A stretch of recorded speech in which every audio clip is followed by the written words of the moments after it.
Somewhere I read that Bruce Lee said, "You will continue to suffer if you have an emotional reaction to everything that is said to you." If words can control you, that means everyone else can control you. So that breath and let everything to pass.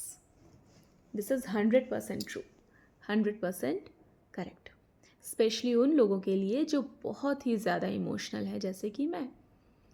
जो emotional लोग होते हैं ना, उन्हें पता नहीं होता कि नेगेटिव कमेंट्स को, नेगेटिव फीडबैक्स को लेट इट गो कैसे करते हैं। स्पेशली जब हम अपने लाइफ के स्टार्टिंग पीरियड में होते हैं, जब हम टीन एजर्स होते हैं, उस टाइम पे हमारे पास कोई एक्सपीरियंस नहीं होता, तो हमें पता ही नहीं होता कि नेगेटिव कमेंट्स को, नेगेटिव फीडबैक्स को, डिफ़िकल्ट सिचुएशंस को कैसे हैंडल करते हैं, कैसे लेट इट गो करना होता है, नहीं पता होता। लेकिन जैसे जैसे हम अपने लाइफ में आगे बढ़ते जाते हैं, कुदरत हमें सिखाने की कोशिश करती है, वो ऊपर वाला, वो ईश्वर हमें सिखाने की कोशिश करता है कि देखो, you will continue to suffer. जैसा कि ब्रूस ली ने कहा है, you will continue to suffer अगर तुम इन चीज़ों को लेट इट गो नहीं करते हो और हर चीज़ को यहाँ पर होल्ड करके रखते हो। यहाँ पर होल्ड करके रखना, किसी भी कमेंट को, किसी भी नेगेटिव फीडबैक को, किसी भी ताने को यहाँ पर होल्ड करके रखना इमोशनल रिएक्शन होता है। और पता है क्या, जब हम किसी के नेगेटिव कमेंट्स को यहाँ होल्ड करके रखते हैं ना, तो वो तकलीफ़ हमें देता है, ना कि किसी और को, ना कि उसको जिसने कहा है।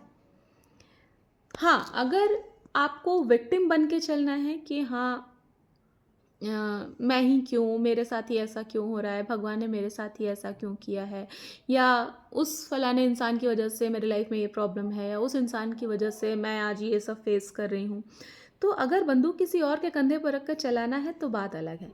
लेकिन अगर आप सच में खुद को इस झमेले से निकालना चाहते हैं और हर बार इमोशनली ब्रेकडाउन होने से बचना चाहते हैं ना, तो आपको आपको हर नेगेटिव कमेंट को यहाँ पर होल्ड करके रखना छोड़ना होगा।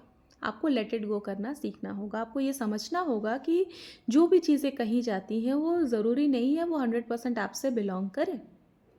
लोगों को जितना समझ में आता है वो उतना ही बोलेंगे, उतना ही कहेंगे, या वो जो कुछ भी बोलते हैं ना, वो अपने एक्सपीरियंस के बेसिस पे बोलते हैं। वो आपके एक्सपीरियंस के बेसिस पे नहीं बोलते। उनको जितनी उनकी समझ है वो उस हिसाब से ही आपको जज करेंगे, आपको मशवरे देंगे, आपको राय देंगे, आपको फोर्स करेंगे कि आप उनके हिसाब से चलो।